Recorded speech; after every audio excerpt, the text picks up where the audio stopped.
So now we're going to look at this example, and again, we want to remind ourselves of PEMDAS even before we begin this problem, right? Oops.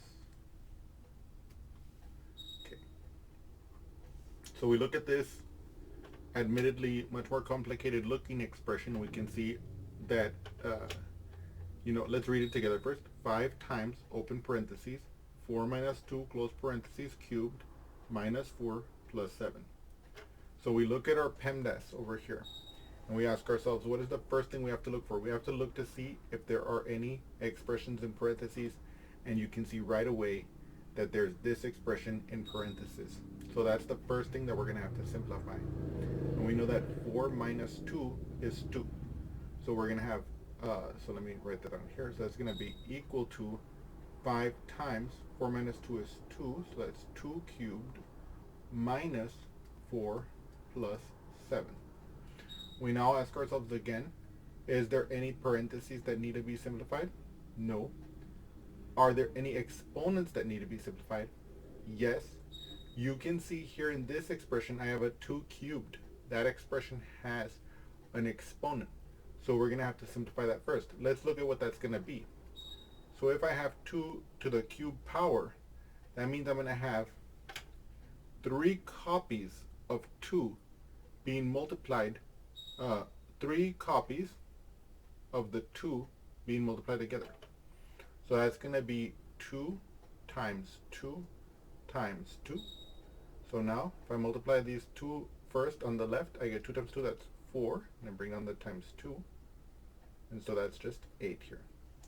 So I can see that this simplifies to equals to 5 times 8 minus 4 plus 7. Then I look back at my PEMDAS and I ask myself, are there any parentheses? No. Are there any exponents? No. Are there any multiplications or divisions? Yes. You can see here that there's the 5 times 8. And as I go from left to right, there's no more multiplications or divisions to do. So those are the operations that I'm going to perform now. Well, that's the operation I'm going to perform right now, which is 5 times 8. That's 40. And then I bring down the rest of the expression, minus 4 plus 7. So now we know we know there's no more parentheses, there's no more exponents, there's no more multiplications or divisions. But now, are there additions or subtractions? Yes. I'm going to have to first, as I go from left to right, I'm going to first do this subtraction, which will be 40 minus 4, which will give us 36. I'm going to bring down my plus 7 here. And then finally, in this case, I'm going to do that one addition that's left, and that's going to be 43. Okay? Okay. We can see that a little bit here. Let's do those calculations a little bit over here if we wanted to. You should always have a scratch paper. One of the things I want you to notice also whenever I'm doing these calculations is how I try and keep them kind of like in an ordered list, so to speak. If you notice, like as I go down this stream of calculations, every calculation comes from the one before in a logical way. So I would do any like side calculations in a scratch paper or on the side over here. So for example, if I wanted to ask the question, how did 40 minus 4 become 36? Here's the way that happened.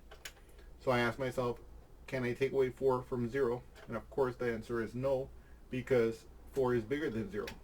So what I did was I have 4 tens here, so I borrowed one. I'm left with 3 tens here. I have now 10 here. So 10 minus 4, that's going to be the 6. And then the 3 tens that are left minus 0 tens gives me just 3. That's how I got the 30. That's how I got the 36 here.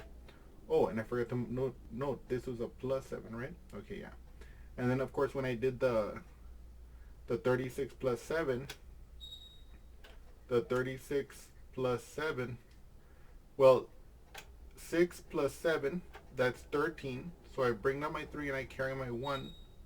Then 1 plus 3, that's the 4, like this. Okay? And that's how I got the 43 at the end. In any case, I hope you've enjoyed this example, and I hope to see you again soon. Thank you.